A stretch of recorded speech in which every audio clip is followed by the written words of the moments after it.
En un futuro no tan lejano, España se había convertido en el modelo de una sociedad completamente libre. La tecnología había evolucionado hasta el punto de permitir que cada ciudadano tuviera acceso a todos los recursos digitales necesarios para su desarrollo personal. Educación gratuita en línea, un sistema de transporte público eficiente y electrificado, y aplicaciones de realidad aumentada que permitían visualizar las decisiones del gobierno en tiempo real. Todo parecía perfecto. El lema del gobierno, omnipresente en pancartas y hologramas, era simple: la transparencia nos hace libres, pero no todos creían en esa libertad. Carla, una joven periodista freelance, empezaba a notar fisuras en el relato oficial.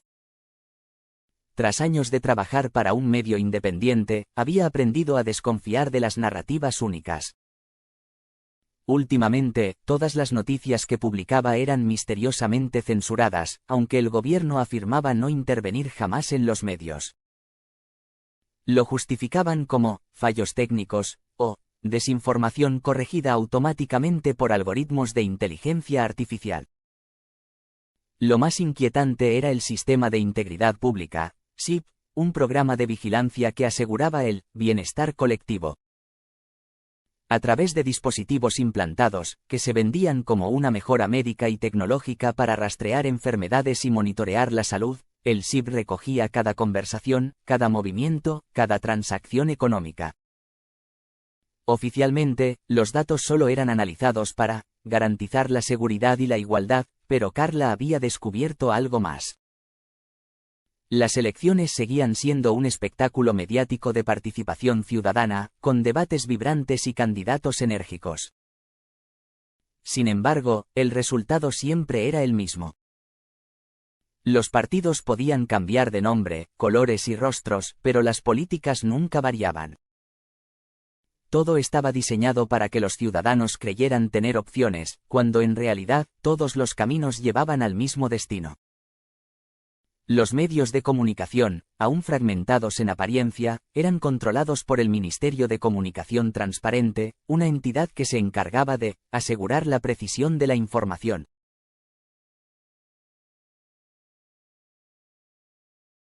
No había censura explícita, pero sí una sutil manipulación del discurso.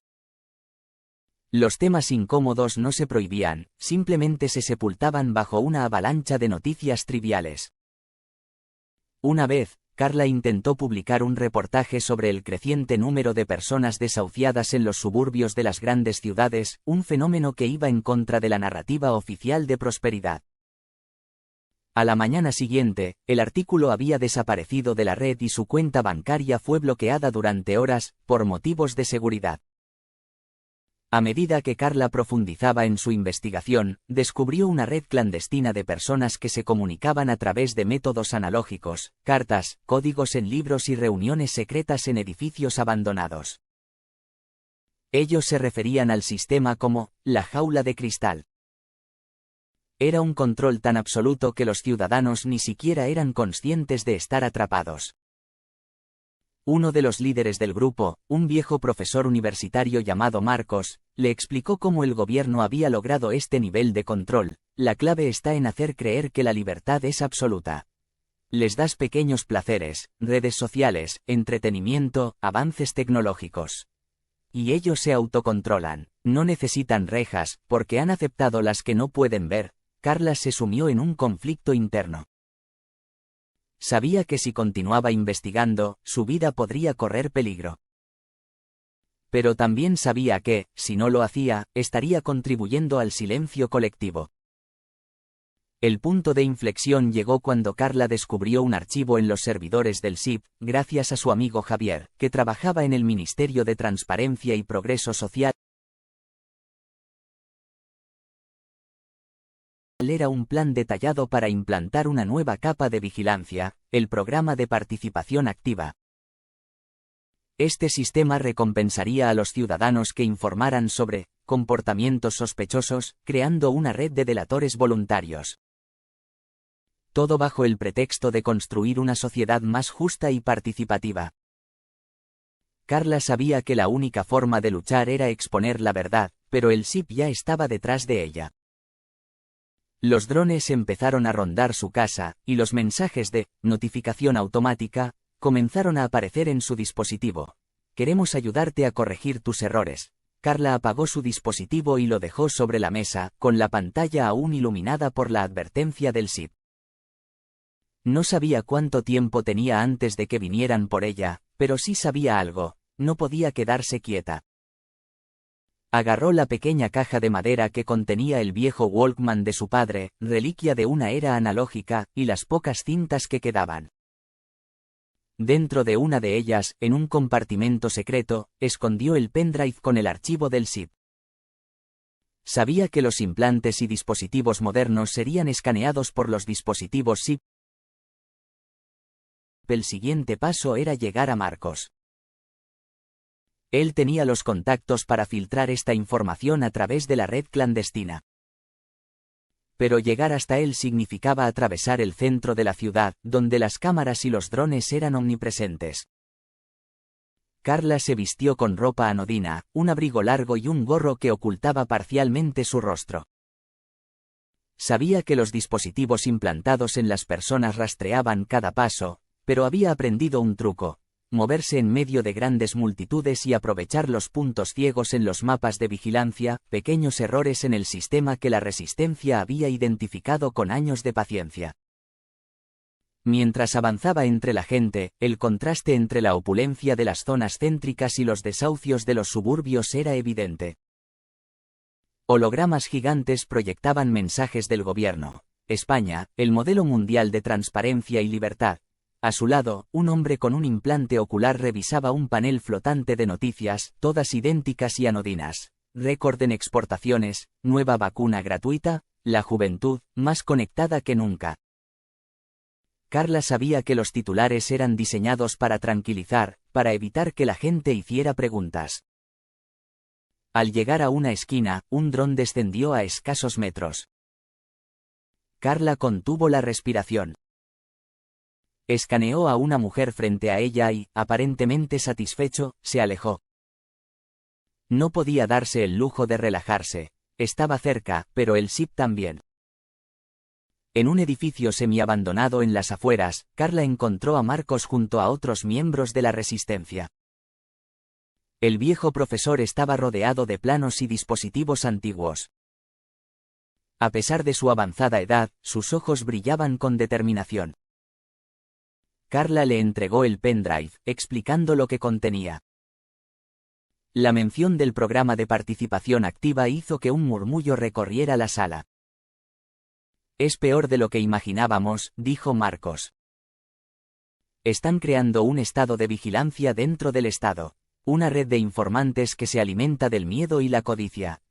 Si esto sale a la luz, muchos abrirán los ojos.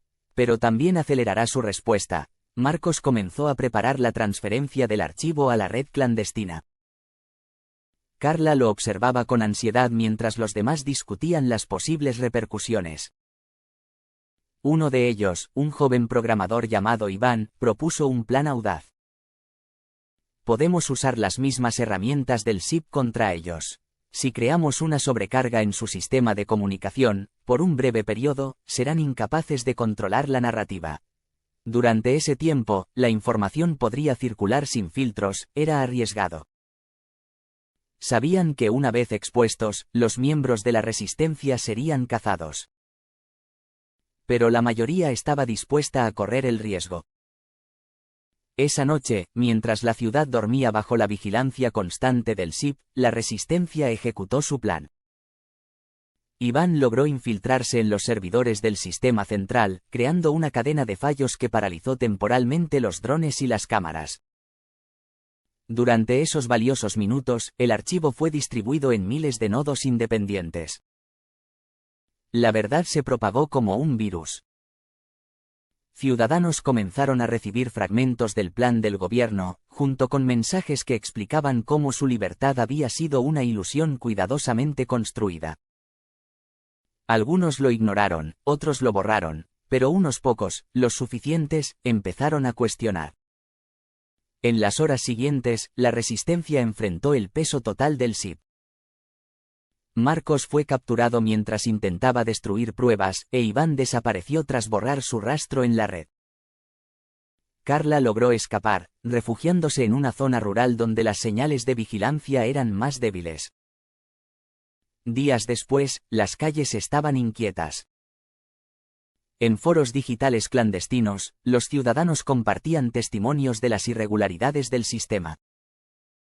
Las primeras protestas comenzaron de forma tímida, pero crecieron rápidamente. El gobierno intentó sofocar el movimiento con su habitual estrategia, distracción y desinformación. Sin embargo, algo había cambiado. La narrativa oficial ya no era incuestionable. Carla, escondida en un pequeño pueblo, continuó escribiendo y enviando mensajes anónimos. Sabía que el camino sería largo y peligroso. Pero también sabía que las fisuras en el cristal estaban ahí, y que, con el tiempo, serían imposibles de ignorar. El lema del gobierno, una vez incuestionable, ahora resonaba con un eco irónico. La transparencia nos hace libres. ¿Libres? Quizás la libertad estaba apenas comenzando a despertar.